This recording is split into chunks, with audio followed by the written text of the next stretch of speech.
Tout le monde peut danser, mais tout le monde ne peut pas être danseur. C'est un métier passion, que c'est énormément de sacrifices. Mais ça vaut vraiment le coup parce que juste ces 50 secondes ou ces 2 minutes sur scène, ça vaut le prix de tout.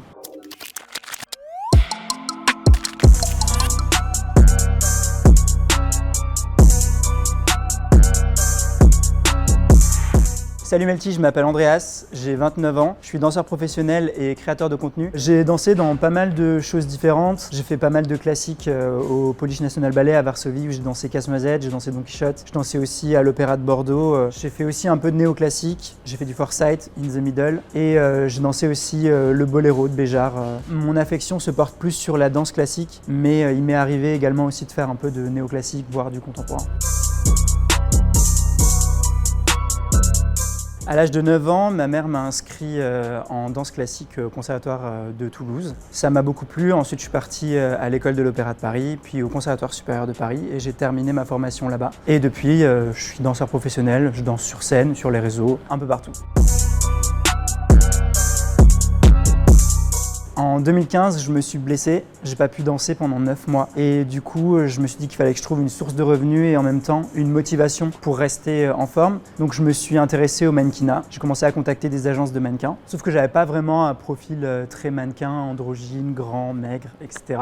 Du coup, on m'a dit qu'il fallait que je me concentre un peu plus sur les réseaux sociaux, que je fasse grandir ma communauté sur Instagram pour devenir un peu plus intéressant pour les directeurs de casting et les marques en général. Donc c'est comme ça que j'ai commencé vraiment à m'intéresser à ça et à créer du contenu. Je pense que sur les réseaux sociaux, ce qui est important, c'est la transparence. En fait, les gens aiment bien voir le quotidien des personnes qui le suivent. Et moi, mon quotidien, il s'avère que c'est la danse. Donc, du coup, je montre un peu de danse. J'essaie de montrer les passages que je réussis le mieux. Ou alors vraiment des trucs foireux pour faire rire les gens. Je pense que ce qui est intéressant aussi, et les gens s'y intéressent de plus en plus, c'est l'état de santé, la forme physique, le bien-être. Et du coup, c'est vrai que les danseurs ou les sportifs sont des gens qui sont plutôt en bonne santé, en forme. Et ils sont intéressés en fait de voir un peu notre quotidien, de voir nos routines, de voir comment on s'entretient pour essayer de voir comment ils peuvent s'en inspirer également. Tout le monde peut danser, mais tout le monde ne peut pas être danseur. Ça demande une rigueur, ça demande du talent, mine de rien, ça demande énormément de travail et de dévotion. Et c'est un métier passion. Donc pour ceux qui sont vraiment passionnés,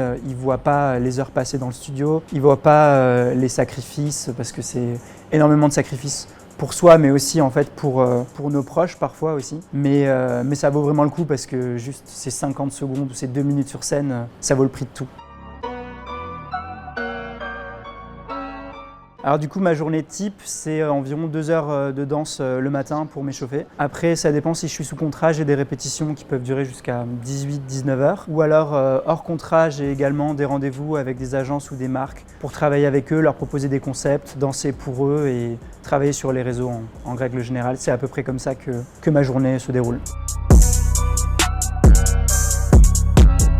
Là, prochainement, j'ai une campagne pour Armani, un parfum. J'y vais en tant qu'influenceur, danseur, modèle. Ça va être assez intéressant, ça m'excite pas mal. Et sinon, normalement, je vais tourner dans une série sur la danse qui aura lieu cet été. C'est une série produite par Disney Channel, mais j'en sais pas plus pour l'instant. Ce qui est très important, c'est de rester soi-même parce qu'on a beau avoir des modèles, on ne sera jamais comme eux. Tous les corps sont différents. Il ne faut surtout pas complexer parce qu'on n'a pas le même corps que l'idole qu'on convoite. Et donc je pense que c'est important en fait de danser avec ses sensations.